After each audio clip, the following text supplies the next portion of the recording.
Chio Gómez. El orden de la presentación es el siguiente. Nosotros vamos a presentar inicialmente el formato del diario del profesor y vamos a ir resaltando los aspectos cognitivos, los aspectos afectivos, una parte de toma de decisiones. Vamos a hablar también cómo va a ser la implementación y finalizamos con las referencias. Entonces iniciamos con el formato del diario del profesor. Recordemos el tema que es probabilidad simple. Para grado noveno, la asignatura es estadística. Y como ejemplo vamos a presentar el formato del diario del profesor de la tarea 1.2 que se llama cartas, que apunta al objetivo número 1 que tenemos. Entonces recordemos la tarea 1.2 cartas en grupos de 2 estudiantes. Van a observar la figura que ustedes ven ahí, es una baraja española. Y una de las preguntas que proponemos es si el evento A es obtener un rey y el evento B es obtener una carta numérica, ¿cuál de los eventos tiene mayor probabilidad? Entonces iniciamos nuestro formato con el encabezado, los datos del colegio, la asignatura, el trimestre, nombre de la tarea, nombre del profesor, la fecha y el objetivo al cual apunta esa tarea de aprendizaje. Calcular la probabilidad de ocurrencia de eventos simples usando la regla de Laplace y expresarla en forma fraccionaria, decimal o porcentual. Enseguida encontramos los aspectos cognitivos en los cuales referenciamos características o vamos a identificar, a mostrar el grafo de criterio de logro, la tabla de observaciones y por último una tabla de indicadores de nivel de activación. Para hablar de cada uno de estos tres aspectos a continuación. Pues inicialmente encontramos el grafo de criterio de logro en la tarea 1.2 cartas, que inicia con reconocer que la situación planteada se puede solucionar con probabilidad simple. Luego se deduce el espacio muestral que en esta tarea se deduce desde la imagen que les mostré anteriormente.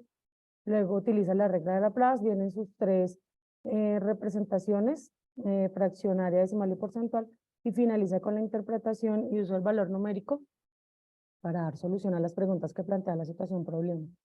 Así vamos a colorear utilizando la metodología del semáforo. Entonces iniciamos de color verde. Si entre el 80.1 y el 100% de los estudiantes no tuvieron dificultades y pueden avanzar sin problema, vamos a colorear con amarillo si entre el 60% y el 80% de los estudiantes presentó algunas dificultades y tiene que avanzar con precaución o requirieron ayuda para avanzar. Y finalizamos con color rojo si evidenciamos que entre el 0 y el 59.9% de los estudiantes incurrieron en los errores previstos. No es aconsejable avanzar a la siguiente tarea y se deben realizar ajustes para las sesiones posteriores. Luego encontramos una tabla de registro para observaciones o comentarios adicionales a los colores asignados. Es decir, vamos a, por decirlo así, justificar los colores que utilizamos. Por ejemplo, en verde podríamos encontrar que la mayoría de los estudiantes utilizan adecuadamente la regla de Laplace. En amarillo podríamos observar que es importante recordar la diferencia entre un experimento aleatorio y uno determinístico. Y en rojo podríamos notar que es necesario reforzar cómo expresar la probabilidad en porcentaje a partir de la expresión decimal. Para finalizar los aspectos cognitivos encontramos la tabla de registro de información del porcentaje aproximado de estudiantes que alcanzan cada uno de los criterios de logro. Entonces decimos que hay una activación nula si los estudiantes incurren en los errores previstos, impidiéndoles continuar con la tarea. Identificamos una activación parcial cuando el estudiante incurre en algunos errores, poniendo en evidencia que los procedimientos no se realizaron correctamente, pero puede continuar con la tarea.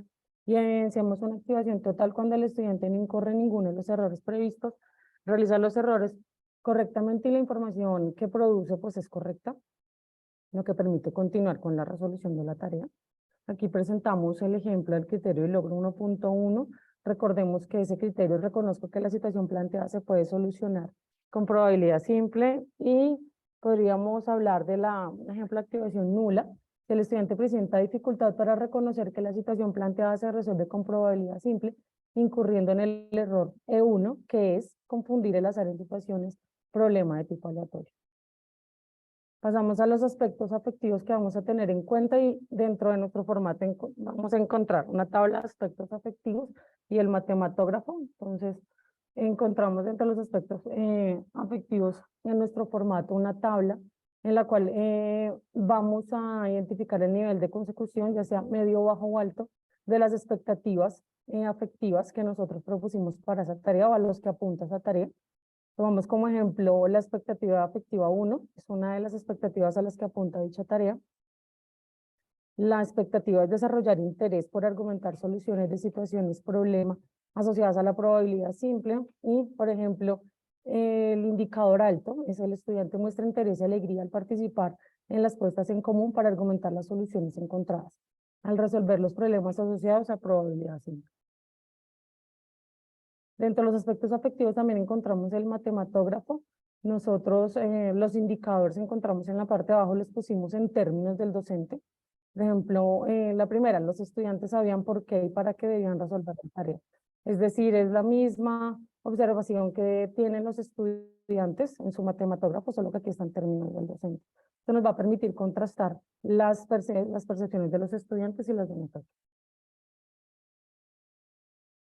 Pasamos al aspecto de toma de decisiones. Allí encontramos un registro de ajustes a la planeación, los cuales se derivan de la reflexión que acabamos de hacer en los aspectos cognitivos y afectivos. Esta es la tabla que tenemos para la toma de decisiones.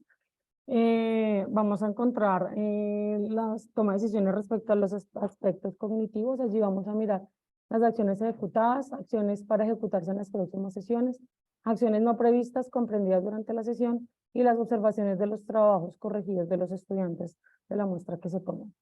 Encontramos también una tabla para registrar los aspectos afectivos, acciones ejecutadas, acciones para ejecutar en las próximas sesiones y los ajustes para realizar en las sesiones posteriores. La implementación se va a realizar de la siguiente manera. El aspecto cognitivo será diligenciado durante la implementación de cada tarea de aprendizaje, mientras que el aspecto afectivo y el aspecto de toma de decisiones serán diligenciados al finalizar la implementación. Este último aspecto de toma de decisiones estará basado en los resultados de los aspectos cognitivo y afectivo. Nuestras referencias. Y no presentamos un apartado sobre la revisión de la información previa porque no hicimos ningún cambio.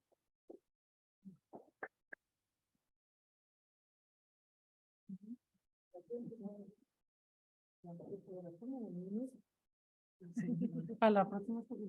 Sí, acumulando.